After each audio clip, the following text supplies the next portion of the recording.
दुनिया में हर आफत से बचाना मौला, उक़बा में न कुछ रंज दिखाना मौला। बैठूं जो दरे पाक पैगंबर पे हुजूर, साथ ईमान के उस वक्त उठाना मौला। वसल्लल्लाहु तआला अला खैर खल्क़िही व नूर अर्शिही मुहम्मदिन व आलिही व अस्हाबिही अजमाईन बिरहमतिका या अरहमर राहिमीन बहक़्क़ि ला इलाहा इल्लल्लाहु मुहम्मदुर रसूलुल्लाह।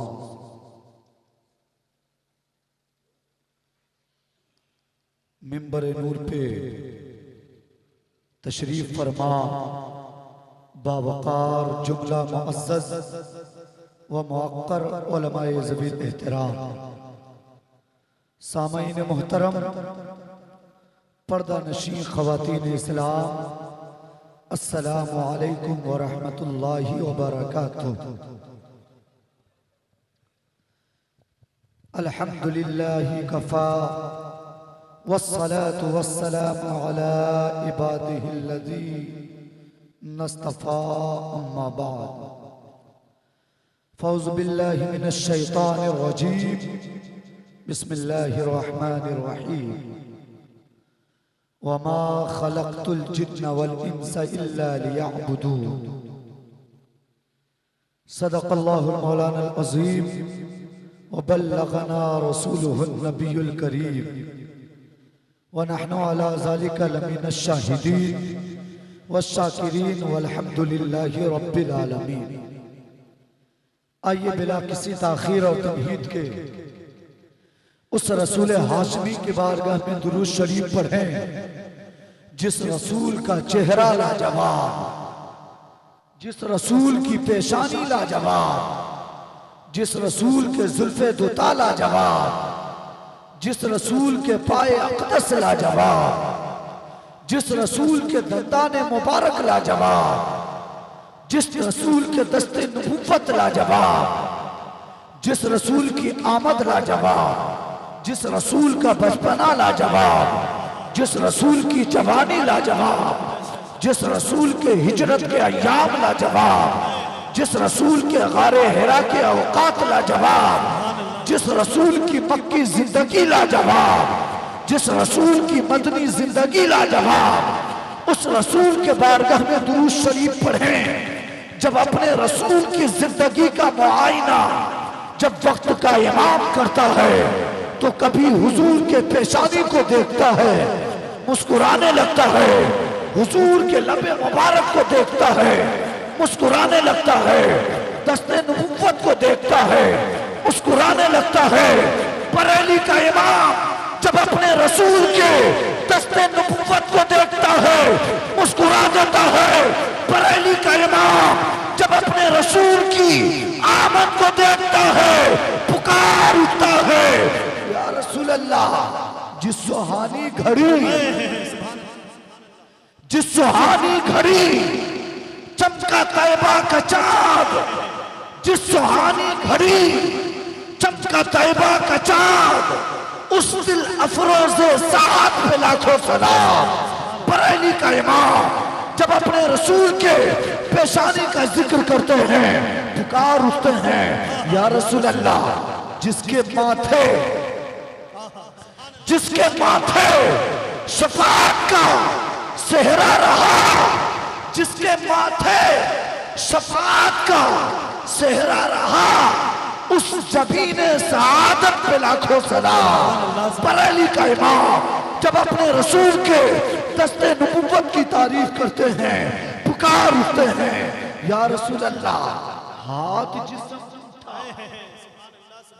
हाथ जिस्म टूटा गनी कर दिया, हाथ जिस्म टूटा गनी कर दिया, मौजे बहरे समाहत पे लाखों सलाम। बरेली का इमाम जब अपने रसूल की तारीफ करता है, पुकार उठता है, या रसूल अल्लाह। क्या महकते हैं महकने वाले, बू पे चलते हैं भटकने वाले, आसियो थाम लो दामन उनका, वो नहीं हाथ झटकने वाले। कैफे दरियाए करम में है रजा, 5 फव्वार छलकने वाले बरेली का इमाम जब अपने रसूल की तारीफ करके थक जाते हैं तो आखिर में कहते हैं या रसूल अल्लाह, या रसूल अल्लाह, सरवर कहूं, सरवर कहूं, सरवर कहूं के मालिको मौला कहूं तुझे, बाग़े खलील का गुले ज़ेबा कहूं तुझे, तेरे तो वस्फ़ आए तनाही से है बरी, हैरान हूं मेरे शाह मैं क्या क्या कहूं तुझे, लेकिन रज़ा ने खत्म सुखन इस पे कर दिया, खालिक का बंदा खल्क का आका कहूं तुझे। नारे तकबीर, नारे रिसालत, ताजदारे सुरकाही कॉन्फ्रेंस हजरत अल्लामा सैयद इमामुद्दीन हाशमी साहब किबला, नारे तकबीर। एक बार दुरूद शरीफ पढ़े, अल्लाहुम्मा सल्ली अला सय्यिदना व मौलाना मुहम्मद मादिल जूद वल करम व आलिहि व बारिक व सल्लिम, सल्लु अलैहि सलातु व सलाम अलैका या रसूल अल्लाह सल्लल्लाहु तआला अलैहि वसल्लम। आप लोग बेदार हैं, कुछ सुनाया जाए?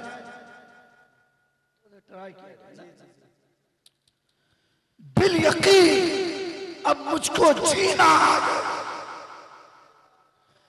बिल यकीन अब मुझको जीना आ गया, बिल यकीन अब मुझको जीना आ गया, अरे सामने जिस्म मदीना आ गया, सामने जिस्म मदीना आ गया।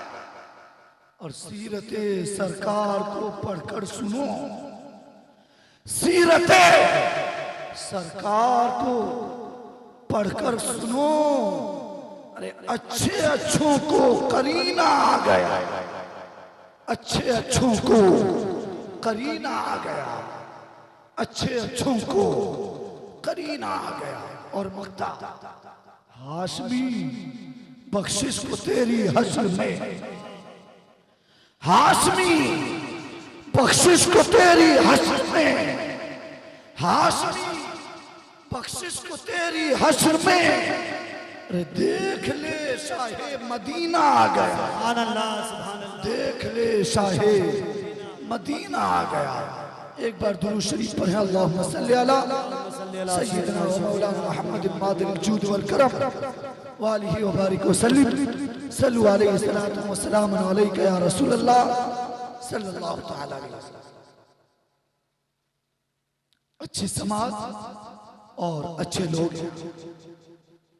आपके दयार में पहली मर्तबा हाजिरी हुई, जहन को करीब रखिए ताकि कुछ अच्छी बातें आपको मैं बता सकूं।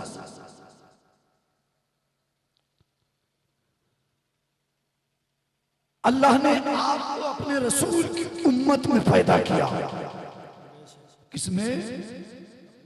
उस रसूल की उम्मत में पैदा किया जो रसूल आदम से भी बेहतर रसूल है, जो रसूल मूसा से भी बेहतर रसूल है, जो रसूल ईसा से बेहतर रसूल, जो रसूल दाऊद से बेहतर रसूल, जो रसूल ज़करिया से अच्छा रसूल, जो रसूल याह्या से अच्छे रसूल, बल्कि अल्लाह ने आपको ऐसे रसूल की उम्मत में पैदा किया जो रसूल तमाम रसूलों के इमाम है।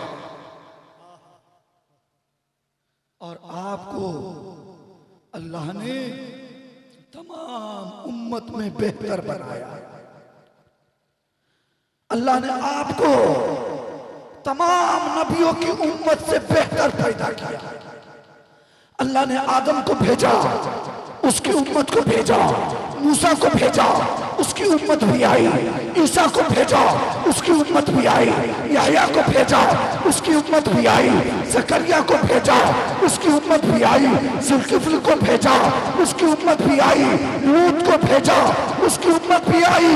लेकिन कुर्बान जाए, जब अल्लाह ने आपके रसूल को भेजा तो आपके रसूल ही को बेहतर नहीं बनाया, बल्कि उस नबी की उम्मत को तमाम नबियों की उम्मत से बेहतर बना दिया।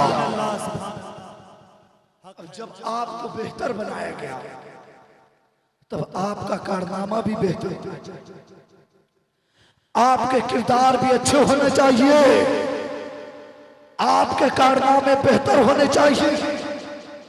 और आप अगर सही मानों में मुस्तफा की सीरत को आपने अपना लिया, अगर आपने मुस्तफा के कौल पे अमल किया, मुस्तफा के फेल पे अमल किया, मुस्तफा की जिंदगी पे अमल किया, तो याद रखें जब तक आप दुनिया में रहेंगे तब तक आप कामयाब रहेंगे, और जब आप कब्र में जाएंगे तो भी आप कामयाब रहेंगे। शर्त है मुस्तफा की सीरत को अपनाइए। मुझसे पेशतर हजरत अल्लामा नबी हसन साहब ने बहुत बेहतरीन खिताब पेश किया। उम्मीद है कि आपको समझ में आई होगी बात, और फिर उस पर आप अमल करने की कोशिश करेंगे। अपने अंदर बदलाव लाइए, बदलाव। हर शख्स तब्दीली चाह रहा। 2000 आया, 2000 गुजर के 2001 आया, मतलब तब्दीली। एक के बाद दो, दो के बाद तीन, तीन के बाद चार, 5, 10, 15, 20 के बाद 2021 आया, 21 गया, 22 आया, तब्दीली। और 2022 जब गुजर चुका, अब 23 आया, मतलब 22 को तब्दील हमने कर दिया। जिस तरह साल बदल रहे हैं, तब्दील हो रहे हैं, उसी तरह हमें भी अपने अंदर बदलाव लाने की जरूरत है, तब्दीली लाने की। अल्लाह ने आपको किस लिए पैदा किया? वमा खलक़तुल जिन्न वल इंसा इल्ला लियअबुदून। अल्लाह ने इंसान और जिन्नात को दुनिया में सिर्फ इसलिए भेजा कि वो अपने रब की इबादत करे, अपने रब की बंदगी करे, अपने रब की रियाजत करे, अपने रब की बोली बोले। और रब की बोली बोलने के बाद जब बोले तो मुस्तफा की बोली बोले, जब बोले तो मुस्तफा के सहाबा की बोली बोले, जब बोले तो औलिया ज़वील एहतराम की बोली बोले।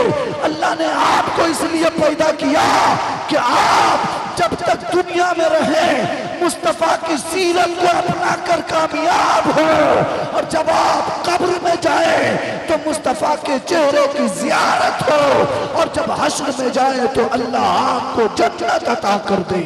सुभान अल्लाह। नारे तकबीर, नारे रिसालत, मसलके आला हजरत, अजमते मुस्तफा, औलादे रसूल हजरत अल्लामा सैयद इमामुद्दीन हाशमी। नारे तकबीर। बदलाव लाइए, बदलाव अपने अंदर तब्दीली। वो कैसे पैदा होगा? अपने अंदर बदलाव कैसे पैदा होगा? हमारा हर छोटा बच्चा कहता है जब हम बड़े हो जाएंगे तब नमाज पढ़ेंगे। बड़ा इंसान कहता है जब बुढ़ापे में जाएंगे तब पढ़ेंगे। और बूढ़ा इंसान कहता है मेरे पांव जवाब देते हैं, कैसे नमाज पढ़ेंगे? याद रखिए, न तो मौत को आपने देखा है और न ही आपको मौत के बारे में इल्म है। जरूरी नहीं है कि बूढ़े को मौत आए। मौत तो वो है कि जब इंसान के उम्र की मुद्दत जो है वो मुकम्मल होती है, अल्लाह के फरिश्ते आते हैं, रूह कब करते हैं। अच्छा ये बताइए, फरिश्ते ये देखते हैं क्या कि ये बच्चा है, इसकी उम्र 3 साल है, 5 साल है, 10 साल है, 20 साल है, 25 साल, 50 साल, 60 साल नहीं। अल्लाह ने आपको पैदा किया है तो जो आपके साथ आपके उम्र को भी पैदा कर दिया है। अल्लाह ने आपको पैदा किया है तो लिख दिया है ये शख्स 60 साल रहेगा, ये 50 साल रहेगा, ये 20 साल रहेगा, ये 70 साल रहेगा, ये 80 साल रहेगा, ये 100 क्रॉस कर जाएगा।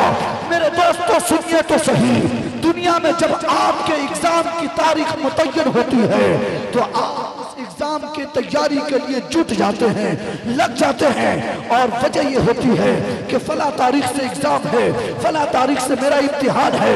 मेरे दोस्तों सुनिए सुनिए, जिस तारीख का वक्त पता है, जिस तारीख और जिस एग्जाम का वक्त मुतय्यन है, उस एग्जाम के लिए आप इतनी मेहनत करते हैं, और जिस मौत के बारे में इल्म नहीं उसके लिए कितनी तैयारियां। आपने मौत की तैयारी की कभी? ईमानदारी से बोलिए, पूरे मजमे से लोग, कोई भी इंसान ये सोचता है क्या कि उसकी मौत आ जाएगी, उसकी तैयारी कर ले?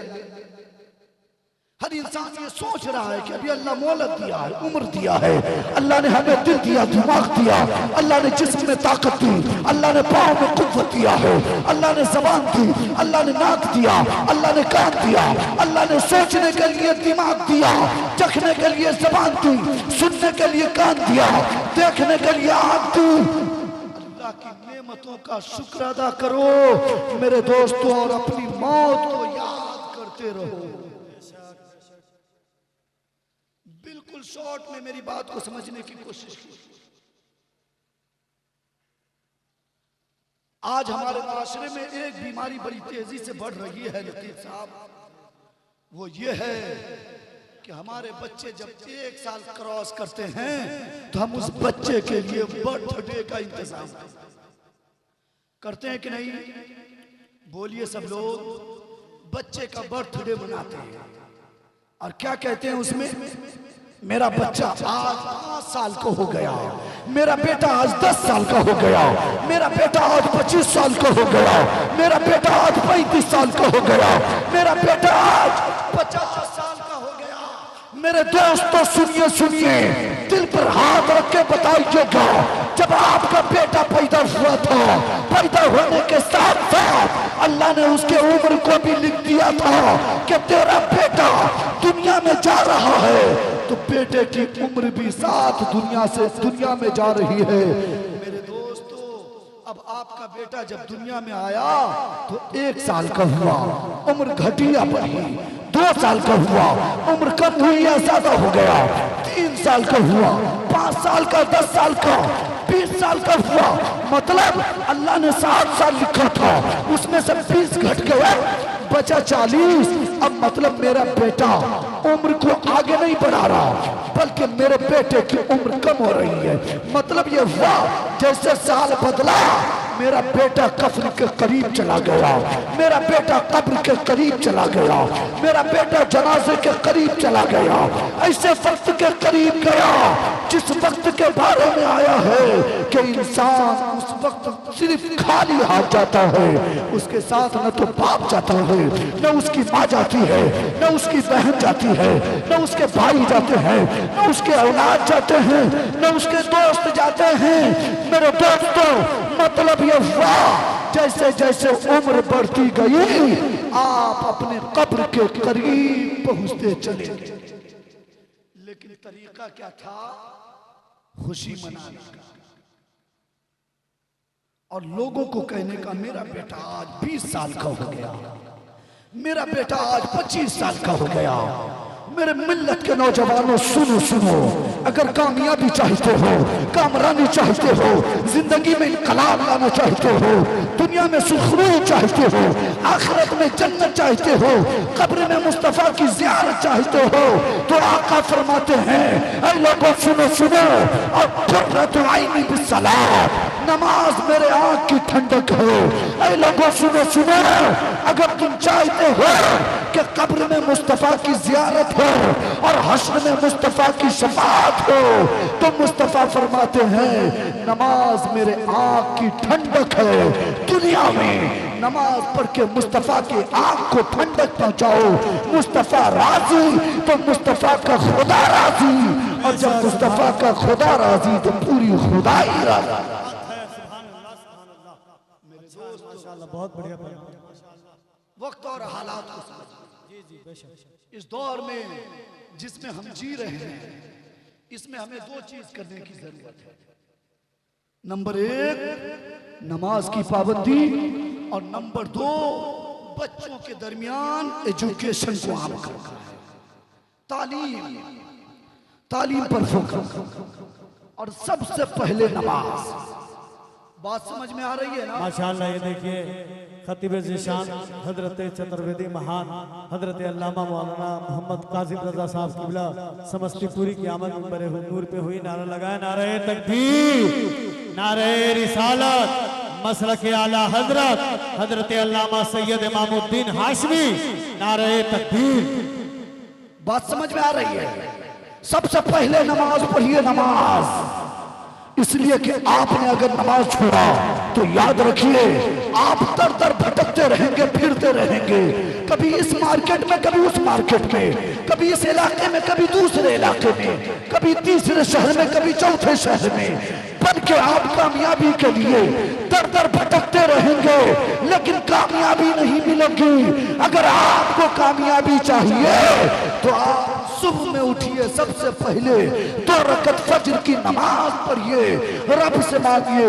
रब इतना देगा जिसको न तो आप शुमार कर सकते हैं और जिसके जहां तक आपके बहमो गुमान का परिंदा परवाज कर सकता है। सबसे पहले नमाज। बगैर नमाज का कुछ है क्या? बोलिए, है? बगैर नमाज के कुछ है? बगैर नमाज के कुछ नहीं है। इसलिए कि जब आप नमाज पढ़ेंगे ना तो आपके बच्चे नेक होंगे, जब आप नमाज पढ़ेंगे ना तो आपकी बच्चियां नेक होंगी, जब आप नमाज पढ़ेंगे तो आपके घर के औरतों के दरमियान इस्लामी माहौल कायम होगा, जब आप नमाज पढ़ेंगे तो आप माशरे में इज्जत की निगाह से देखे जाएंगे, जब आप नमाज पढ़ेंगे तो चेहरे पे नूर होगा, जब आप नमाज पढ़ेंगे तो रिस्क में बरकत होगी, जब आप नमाज पढ़ेंगे कब्र में जाएंगे, मुस्कुराएंगे, मुस्तफा की जियारत होगी, और जब आप नमाज पढ़ेंगे हश्र में मुस्तफा के सामने होंगे, दामन रसूल को पकड़ेंगे, मुस्तफा की शफाअत होगी, और अल्लाह आपकी नमाज के बरकत से जन्नत में आला मकाम अता करेगा। इसलिए सबसे पहले नमाज। आज मुअज्जिन कहता है हय्या अलस सलाह, हय्या अलल फलाह, फज्र में कहता है सलातु खैरुम मिनन नौम।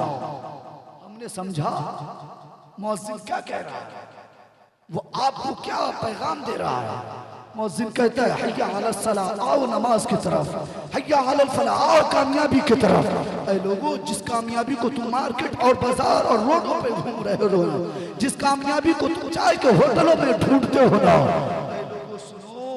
अल्लाह के घर में आओ, शहंशाह की बुलाहट है, नमाज पढ़ो, अल्लाह से कामयाबी मांगो, अल्लाह ऐसा कामयाब करेगा, अल्लाह इतना अता करेगा, इतना अता करेगा जिसकी न तो कोई मिसाल पेश किया जा सकता है और न ही जिसकी कोई नजीर लाई जा सकती है।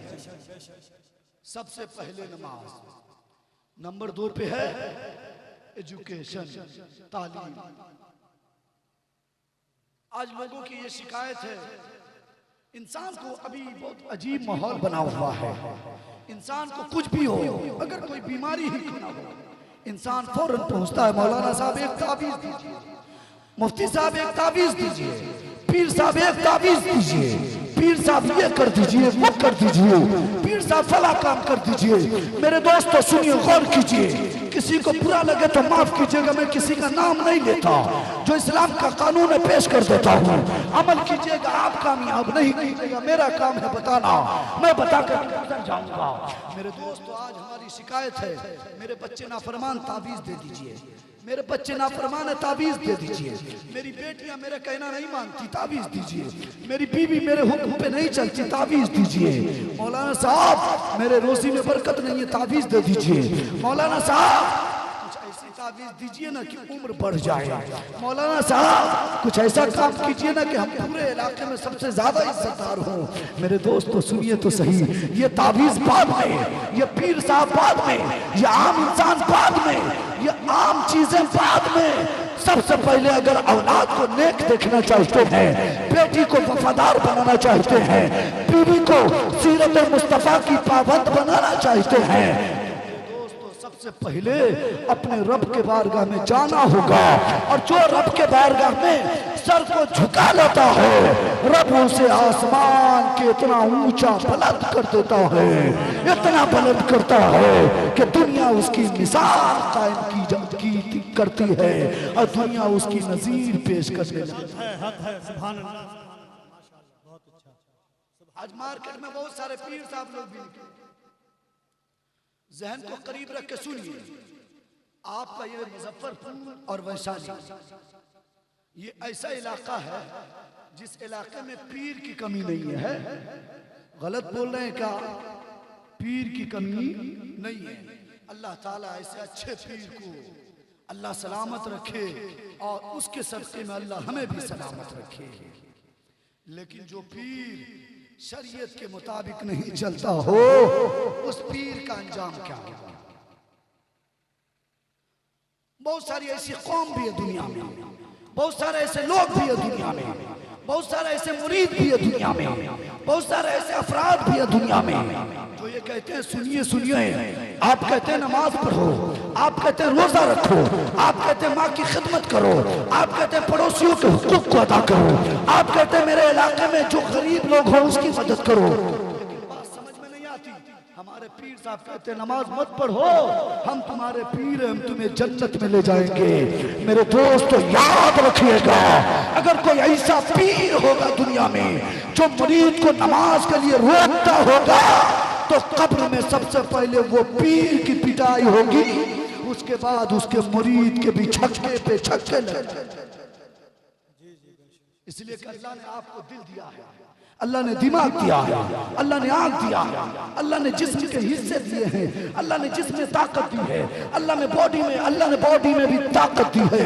तो आप अच्छी चीजों को देखिए, अच्छाई को समझिए, बुरी चीजों से दूर हो जाइए। पीर आपको क्या खाक जन्नत में ले जाएगा। जो पीर खुद आपकी इबादत करके, जो पीर खुद अल्लाह की इबादत न करके अल्लाह को नाराजी कर सका, अल्लाह के रसूल को नाराज रखा और अल्लाह के मुकद्दस वलियों को नाराज रखा, वो पीर का खाक आपको जन्नत में ले जाएंगे। वो तो खुद मैदान महशर में इज़हबू इला गैरी कहेंगे। आपने सुना है ना, कहेंगे और नबी इज़हबू इला गैरी, मेरे हुजूर के लब पर आना लहा। जब अंबिया कहेंगे इज़हबू इला गैरी, जब आदम कहेंगे इज़हबू इला गैरी, मूसा कहेंगे इज़हबू इला गैरी, ईसा कहेंगे इज़हबू इला गैरी, यहया कहेंगे इज़हबू इला गैरी। मतलब जब तमाम नबी कहेंगे मैं खुद परेशान हूँ, मैं खुद परेशान हूँ, जब अल्लाह के मुकद्दस नबी परेशान महशर में, तो ये बेनमाज पीर आपको क्या खाक जन्नत में ले जाएगा।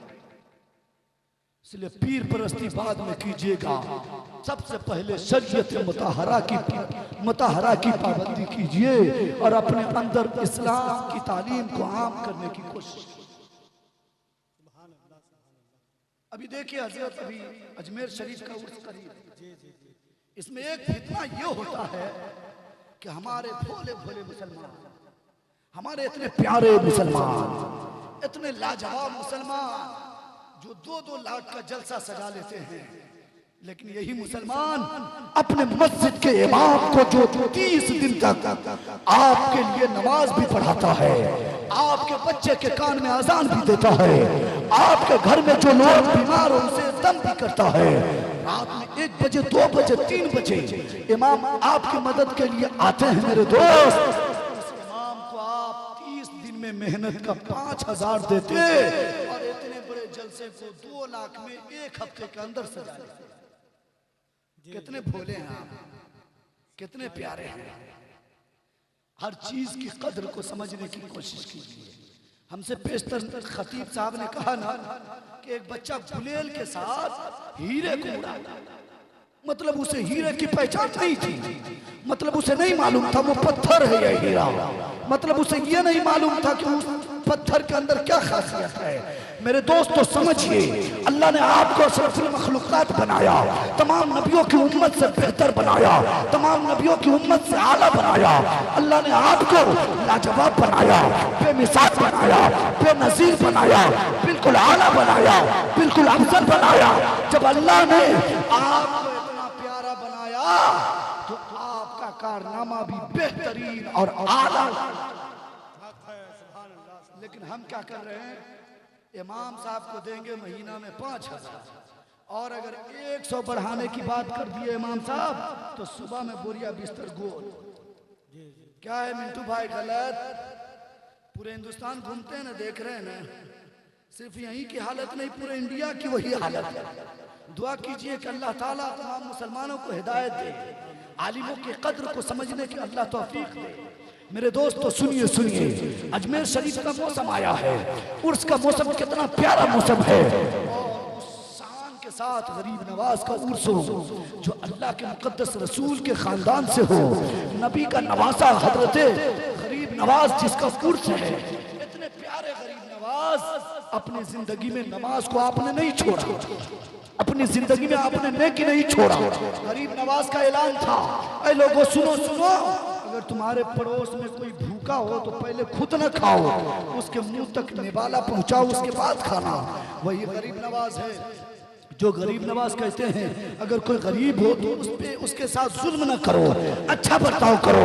गरीब नवाज तो मुस्तफ़ा की सीरत पे अमल करते हैं, मुस्तफ़ा की जिंदगी को आम कर रहे हैं। मेरे दोस्तों सुनिए तो सही, गरीब नवाज जिसके उर्स में आप बस में भर भर कर, ट्रेन में भर भर कर, प्लेन में भर भर कर जाते हैं। मेरे दोस्तों सुनिए, नवाज ने कभी नमाज क्यों नहीं छोड़ा, हमेशा नमाज की आपने पाबंदी की है। और जब आपने नमाज की इतनी पाबंदी की, तभी अल्लाह ने आपकी शान को इतना बुलंद कर दिया। लेकिन हम क्या करें? मुहर्रम का महीना गुजर गया, नमाज नहीं पढ़े, सफर गया, नमाज नहीं पढ़े, रबीउल अव्वल गया, नमाज नहीं पढ़े, रबीउल आखिर गया, नमाज नहीं पढ़े, मतलब सारे महीने गुजर गए, नमाज नहीं पढ़े।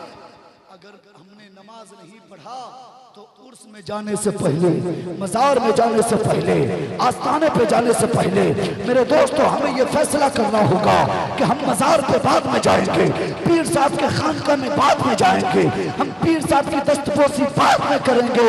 सबसे पहले अल्लाह के घर मस्जिद में जाएंगे, सजदा करेंगे, अल्लाह को राजी करेंगे और माँ के करीब जाएंगे, कदमों को चूमेंगे, माँ को राजी करेंगे। अगर माँ राजी तो खुदा राजी, और खुदा राजी तो सारी खुदाई राजी। और एक सिस्टम तो ये बना हुआ है कि उर्स में अकेले नहीं जाते, अपने घर की औरतों को भी याद रखिए, कब्र में आपको अकेले जाना है, हश्र में अपने अकेले आपको आप अपने किए पर हिसाब किताब देना है, अल्लाह के सामने आपको मुंह दिखाना है। इसलिए औरतों की हाजिरी, आला हज़रत सरकार ने लिखा, मज़ारात पे औरतों की हाजिरी जायज नहीं। इसलिए जब आप मसले के आला हजरत को फॉलो करते हैं, मानते हैं, तो आला हजरत के कौल को भी मानिए, तभी आप मसले के आला हजरत के पाबंद हो सकेंगे, तभी आप मसले के आला हजरत के मानने वाले कहलाएंगे। इसलिए कि आपने जब आला हजरत के अहकाम के खिलाफ कारनामा अंजाम दिया, आप मसले के आला हजरत में से नहीं हुए, और जब आप मसले के आला हजरत यानी मसले के अहले सुन्नत में से नहीं हुए, तो फिर आपका ठिकाना जहन्नम होगा। याद रखिए, बहुत सारे लोग ये सोचते हैं कि हम सुन्नी है, जन्नत में चले ही जाएंगे। अरे भाई, इतना आसानी से जन्नत मिल जाता ना, इतना आसानी से जन्नत मिल जाता तो हजरत उमर फारूक रातों में उठ उठ कर रोते नहीं। इतने आसानी से जन्नत मिलता तो हजरत अबू बकर सिद्दीक रात में आंसू नहीं बहाते।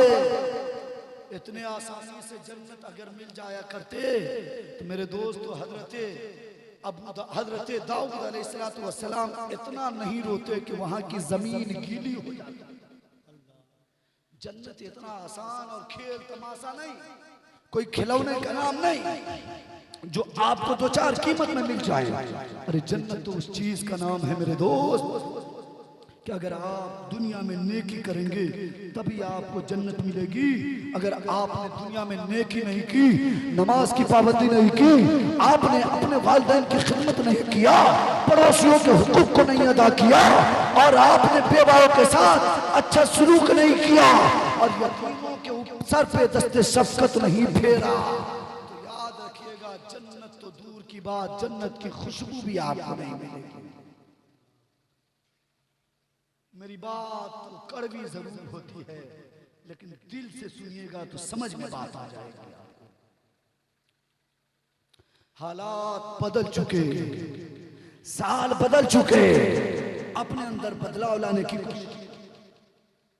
जैसे ही 31 दिसंबर की तारीख होती है, नौजवान है उसकी नजर घड़ी पे है, लड़कियां उसकी नजर घड़ी पे है, घर की खवातीन है उसकी नजर घड़ी पे है, घर का मुखिया उसकी नजर घड़ी पर है।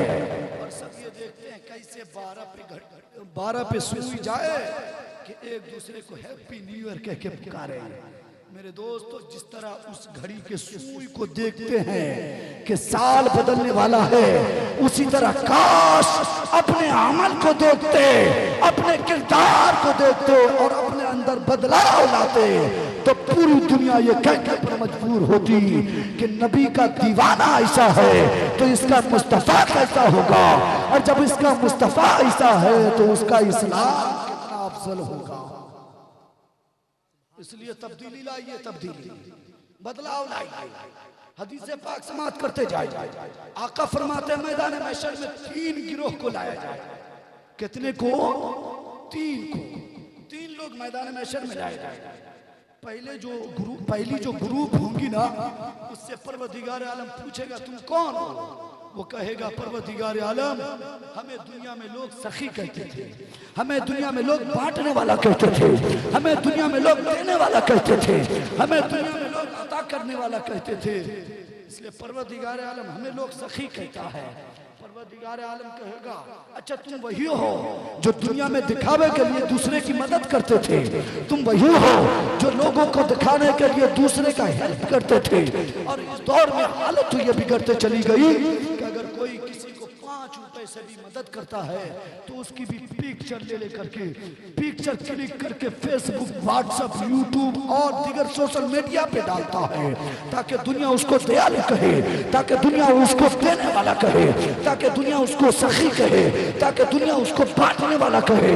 मेरे दोस्तों सुनिए, अगर आप दुनिया में बांटते हैं, अगर आप दुनिया में नेकी करना चाहते हैं तो दिल में रब के डर को रख करके, खौफ खुदा को रख करके अल्लाह के नेक बंदों पे खर्च कीजिए। और जब दिल में अल्लाह का खौफ होगा तो वो आपका खर्च करना अल्लाह को भी पसंद होगा, उसके रसूल को भी पसंद होगा और उसका बदला दुनिया में भी मिलेगा। और अगर अल्लाह राजी हो गया तो मरने के बाद उसके सदके में आपको जन्नत अता कर दिया जाएगा। आज हमारे हालात क्या हो गए? अगर पड़ोस में कोई गरीब हो, मुस्तफा ने कहा था, आमना के लाल ने कहा था, अब्दुल्ला का बेटा बोलता है, आमना का बेटा बोलता है, हजरत मोहम्मद अरबी कहता है, हजरत हसनैन का बाबा कहता है, हजरत हसनैन का नाना कहता है, हजरत फातिमा का बाबा कहता है। मुस्तफा फरमाते हैं ऐ लोगों सुनो सुनो, तुम में से कोई इंसान उस वक्त तक कामिल मोमिन नहीं हो सकता जब तक कि अपने औलाद से ज्यादा, अपने घर बार से ज्यादा, अपने पड़ोसियों से ज्यादा, अपने बच्चों से ज्यादा, अपने बेटियों से ज्यादा, अपने इलाके से ज्यादा।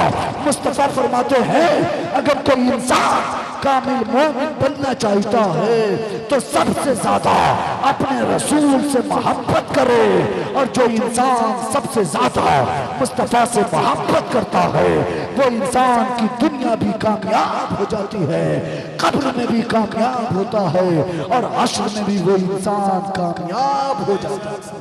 नारे तकबीर, नारे रिसालत, ताजदारे सुरकाही कॉन्फ्रेंस, फैजाने सरकारे सुरकाही, हजरत अल्लामा सैयद इमामुद्दीन हाशमी, सरजमीने मोमिनपुर डुमरी शरीफ। नारे तकबीर। बात समझ में आ रही है या नहीं समझ में आ रही है? मुस्तफा फरमाते हैं अगर तुम्हारे पड़ोस में कोई गरीब हो, कोई मजदूर हो, कोई लाचार हो, मुस्तफा कहते हैं उसका मजहब ना देखो, वो सिख है या ईसाई, वो हिंदू है या मुस्लिम, मजहब बाद में। मुस्तफा का फरमान है कि सबसे पहले उसकी मदद करो। अगर आपने किसी गैर मुस्लिम की बगैर धर्म पूछे, बगैर उसका मजहब पूछे आपने मदद कर दिया तो हो सकता है आपके इस काम से वो मुतासिर हो जाए, और जब आपके इस काम से वो इंप्रेस होगा तो वो ये कहने पर मजबूर होगा कि मुस्तफ़ा का दीवाना ऐसा है तो इसका सरकार, इसका मुस्तफ़ा यानी मोहम्मद अरबी कैसा होगा, और जब इसका मोहम्मद रसूलुल्लाह वैसा है तो फिर इसका खुदा कितना आला होगा। जब तुम ऐसी मदद करोगे तो वो इंसान भी मुस्तफ़ा का कलमा पढ़ेगा, इस्लाम में दाखिल होगा। अगर आपके तबलीग पे एक इंसान भी कलमा पढ़ लिया तो याद रखिए वो भी कामयाब और आप भी कामयाब होंगे। हम बयान ये कर रहे थे कि महशर में 3 गिरोह आएंगे। पहले गिरोह का नाम सखी का, पहले गिरोह कहेंगे कि हमको सखी कहा जाता है, दुनिया में हमको बांटने वाला कहा जाता था। वो नहीं जो हजरत अबू बकर थे, वो नहीं जो हजरत उमर थे, वो नहीं जो हजरत उस्मान थे, वो सखी नहीं जो हजरत बिलाल थे, वो सखी नहीं जो हजरत सलमान थे, वो सखी नहीं जो हजरत अबू उबैदा थे, बल्कि वो सखी लाए जाएंगे जो दुनिया में सखावत इसलिए करते थे कि लोग उसे दयालु कहे, बांटने वाला कहे। अल्लाह के बारगाह में जब जाएगा तो परवरदिगार आलम पूछेगा ये बताओ दुनिया में, ये बताओ कि तुम कौन हो। वो कहेगा कि परवरदिगार आलम हमें सखी कहा जाता है, परवरदिगार आलम हमें बांटने वाला कहा जाता है। परवरदिगार आलम फरमाएगा ये इंसान दुनिया में इसलिए सखावत के दरिया बहाते थे ताकि दुनिया वाले इसे सखी कह के पुकारे, इसे बांटने वाला कह के पुकारे। परवरदिगार आलम फरिश्ते कहेगा, फरिश्ते से फरमाएगा ऐ मेरे फरिश्ते सुनो सुनो, ये इंसान झूठ बोलता है, ये इंसान मक्कारी कर रहा है। फरिश्ते से कहेगा परवरदिगार इसको पकड़ो और मुंह के बल घसीटते हुए जहन्नम में डाल दो। मेरे दोस्तों अगर दुनिया में सखावत करना है तो नीयत ये हो कि रब राजी हो, रब राजी हो और रब का मुस्तफा राजी हो। दूसरे ग्रुप जो आएंगे उस ग्रुप को नमाजी कहा जाएगा। क्या कहा जाएगा? नमाजी। दूसरे ग्रुप से परवरदिगार आलम पूछेगा तुम्हें 60 साल की जिंदगी दी गई, 80 साल की जिंदगी दी गई, तुम्हें 90 साल दुनिया में जिंदगी दी गई। परवरदिगार आलम पूछेगा ये लोगों सुनो ये तो बताओ तुमने दुनिया में क्या किया। वो ग्रुप कहेंगे परवरदिगार आलम हमें दुनिया में लोग नमाजी कहते थे, हम नमाज पढ़ते थे, हम नमाज की पाबंदी करते थे। परवरदिगार आलम फरमाएगा ऐ मेरे फरिश्तों सुनो ये वही नमाजी हैं जो दुनिया में सजदा तो करते थे, दुनिया में नमाज तो पढ़ते थे, लेकिन दिल में ख्याल ये होता था कि दुनिया वाले इसे नमाजी कहे, इज्जत की निगाह से। परवरदिगार आलम फरमाएगा ऐ मेरे फरिश्तों सुनो इसको भी पकड़ो और मुंह के बल घसीटते हुए जहन्नम में डाल दो। इसलिए अगर नमाज पढ़ते हैं तो दिल में खौफ खुदा पैदा कीजिए और जहन से वो बातें निकालिए कि दुनिया नमाजी कहे। जिस दिन अगर आपका रब आपको नमाजी कह दिया तो याद रखिए आप दुनिया में भी कामयाब और आखिरत में भी कामयाब। इसलिए दुनिया के दिखावे के लिए नमाजी मत बनिए। तीसरे ग्रुप को जो लाया जाएगा उस ग्रुप से पूछा जाएगा तुम कौन हो। उस ग्रुप को कहा जाएगा तुम कौन हो। गौर से सुनिएगा उलमा इकराम मौजूद हैं। वो ग्रुप से पूछा जाएगा तुम कौन हो, दुनिया में क्या करते थे, 60 साल की जिंदगी मिली क्या करते थे, 80 साल की जिंदगी मिली क्या करते थे। वो ग्रुप ये कहेंगे परवरदिगार आलम लोग हमें आलिम कहते थे। क्या कहते थे? आलिम कहते थे। परवरदिगार आलम पूछेगा लोग तुम्हें आलिम कहता था, लोग तुम्हें आलिम कहते थे। वो लोग कहेंगे हाँ परवरदिगार आलम लोग मुझे आलिम कहते थे, लोग हमें आलिम दीन कहते थे। परवरदिगार आलम फरमाएगा तुम्हें इतनी जिंदगी दी गई, बताओ जितना तुमने इल्म हासिल किया इल्म के मुताबिक कितनी तुमने तबलीगें की और इल्म के मुताबिक कितने तुमने अच्छे कारनामे को अंजाम दिया और तुम्हारे सामने कितने बुराइयां हो रहे थे जिसको तुमने अपने इल्म की वजह से जान करके मना किया। अब वो इंसान फंस जाएगा जो 100 रुपए के चक्कर में ताबीज लिखता है, वो फंसेगा। जो 100 रुपए के चक्कर में तावीज लिखता है वो इंसान फंस जाएगा। जो 100 रुपए के चक्कर में किसी की दिलजोई करने लगता है, किसी के इंसान के सामने घुटने टेकता है, वो आलिम फंस जाएगा। जो इल्म तो हासिल किया लेकिन अपने मफाद के लिए इल्म हासिल किया, आलिम फंस जाएगा। जो एक एक रात में तकरीर करने का 1-1 लाख रुपया डिमांड किया था, अब वो आलिम फंसेंगे जो एक एक रात में मुस्तफा के जिक्र को करने के बहाने लोगों को धोखा दे करके 50-50 हजार रुपया वसूली की थी। ऐसे आलिम को परवरदिगार आलम के बारगाह में जाके जवाब देना है। इसलिए अल्लाह ने आपको इल्म दिया है, अल्लाह ने आपको दिल दिया है, अल्लाह ने आपको दिमाग दिया है, अल्लाह ने आपको जिस्म दिया है, अल्लाह ने आपको इल्म की दौलत दिया है, अल्लाह ने आपको ये सलाहियत दिया कि आप तकरीर करते हैं। तो याद रखिए, दिल में अल्लाह का ख्वाब पैदा कीजिए और जब मुस्तफ़ा का जिक्र कीजिए तो नियत ये हो मुस्तफ़ा राजी हो और मुस्तफ़ा का खुदा राजी। लेकिन हमारे कारनामे क्या हुए? फोन लगाते हैं, फला तारीख को जलसा है, उधर से कहता अच्छा ठीक है, अब ये मेरे एयरपोर्ट पे फोन रखो। उसे ये नहीं मालूम कि फोन लगाने वाला किसी मदरसे का मुदर्रिस हो सकता है, उसे ये नहीं मालूम कि फोन करने वाला किसी मदरसे का शेखुल हदीस हो सकता है, उसे ये नहीं मालूम कि किसी मस्जिद का इमाम हो सकता है, उसे ये नहीं मालूम कि किसी इलाके का इज्जतदार हो सकता है। कहता है फोन रखो, अभी हम एयरपोर्ट पे हैं, अभी हम फला मीटिंग में हैं, अभी हम फला जगह में हैं। मेरे दोस्तों, अल्लाह ने आपको जान दिया, अल्लाह ने आपको दुनिया में पैदा किया, तो अपने आप को पहचानने की उसके बाद गलती से आपका फोन रिसीव हो गया तो सबसे पहला जवाब और सबसे पहला सवाल आपका होता है कि आप रात में आने का कितना लेंगे। आप कहते हैं कि नहीं, क्यों कहते हैं? कब्र में आपकी भी पिटाई होगी, याद रखिएगा। जो कमेटी किसी भी मुकर्रिर या किसी भी शोरा को बुलाने से पहले जो कमेटी ये कहती हो कि मुस्तफ़ा का जलसा सजा रहा हूँ, मुस्तफ़ा का मिलाद मनाना है, मुस्तफ़ा के नाम से महफिल सजानी है या अल्लाह के वली का उर्स करना है, जो कमेटी मुकर्रिर और शोरा या पीर साहब को ये कहे आने का कितना लेंगे, याद रखिए ऐसे कमेटी की पिटाई कब्र। क्या जवाब देंगे? जलसा और जुलूस को आपने खेल तमाशा बना, जलसा और जुलूस को तफरीह का अड्डा बना दिया।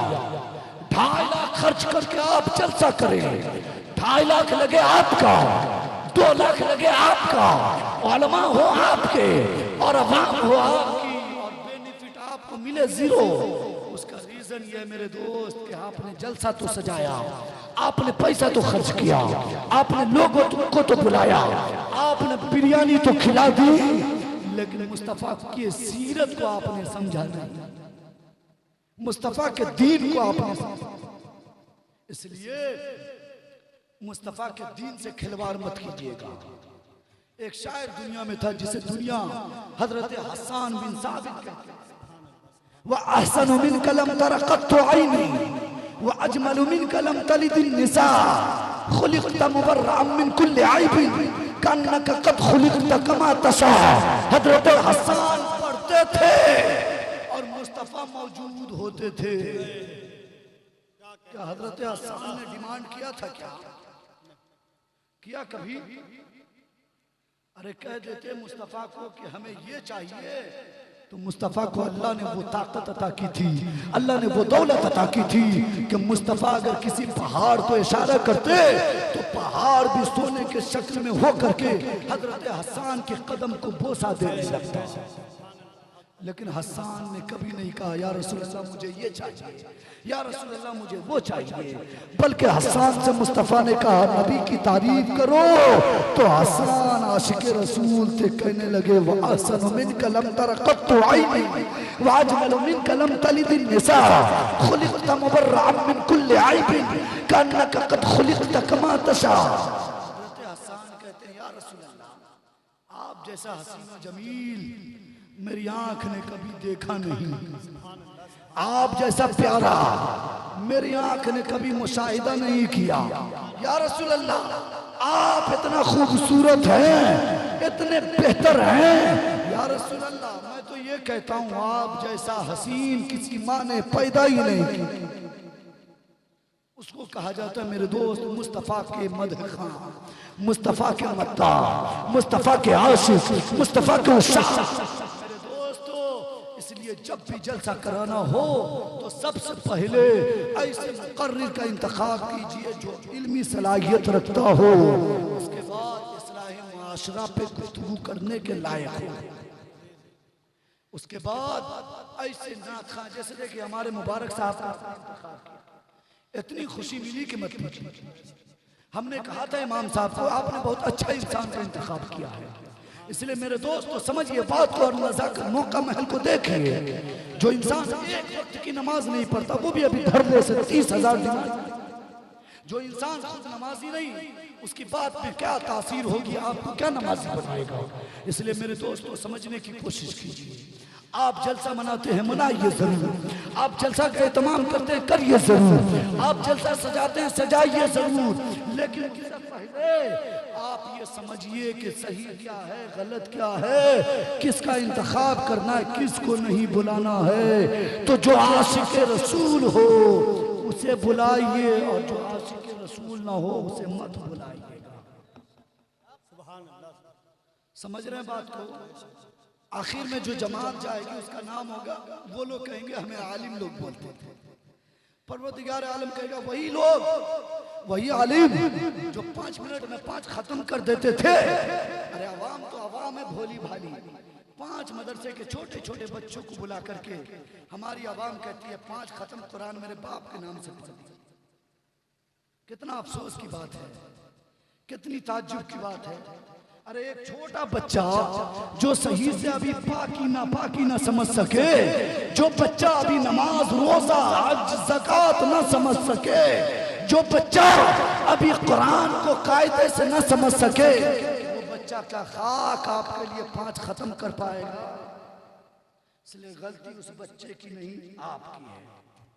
आप ऐसा डिमांड ही क्यों करते हैं कि बच्चा और बच्चे का उस्ताद अपनी इमामत बचाने के चक्कर में, अपना मुसल्ला बचाने के चक्कर में, अपनी नौकरी बचाने के चक्कर में धरने से आपको वो कह देते हैं ठीक है 5 खत्म आपको मिल जाएंगे। मेरे दोस्तों आपने जैसे जबान से कहा 5 खत्म, स्टाफ ने कहा हाँ मिल गया, याद रखिए उसने कहा मिला, आपने कहा दीजिए, उसने कहा मिला। आपके वालिद कब्र से कहने लगे कुछ भी नहीं मिला।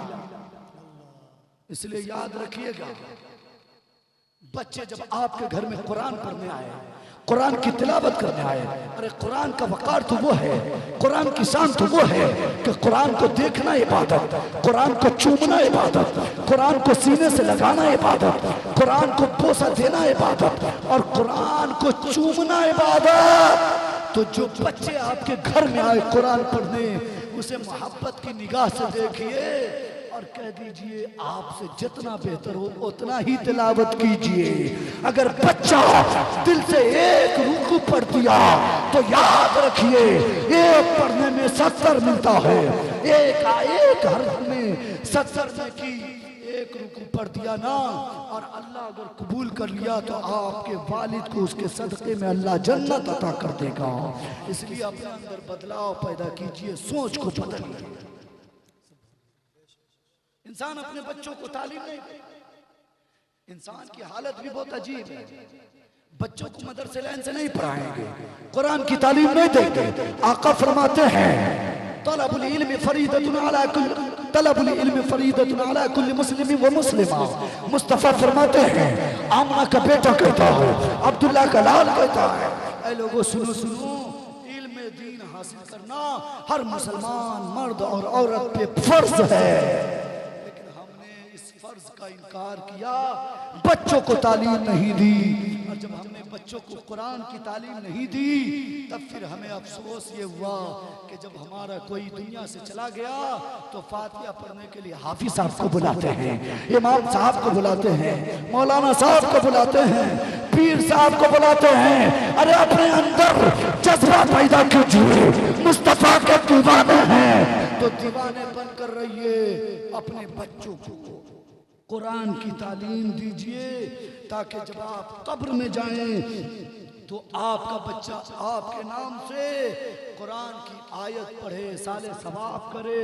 अल्लाह को यह अदा इतनी पसंद आएगी कि एक बेटा अपने बाप की गैर मौजूदगी में अपने बाप के लिए, बेटा यतीम तो जरूर हो गया लेकिन अपने बाप के लिए साले सवाब करेगा तो रब की रहमत भी जोश में आएगी। और जब रब की रहमत जोश में आएगी तो यकीनन उस बेटे के दुआ के बरकत से अल्लाह आपके गुनाह को बख्शेगा, कब्र के अजाब से भी आप महफूज होंगे और हश्र में अल्लाह आपको जन्नत अता करेगा। इसलिए बदला तब्दीली लाई। आखिरी बात, आखिरी जमात जो होगी वो आलिम होगी। परवरदिगार आलम फरमाएगा अच्छा तुम वही लोग हो जो तुमने इल्म हासिल की थी ताकि लोग तुम्हें आलिम कहे, लोग तुम्हें टोपी और कुर्ता देख करके हाथ पांव चूमने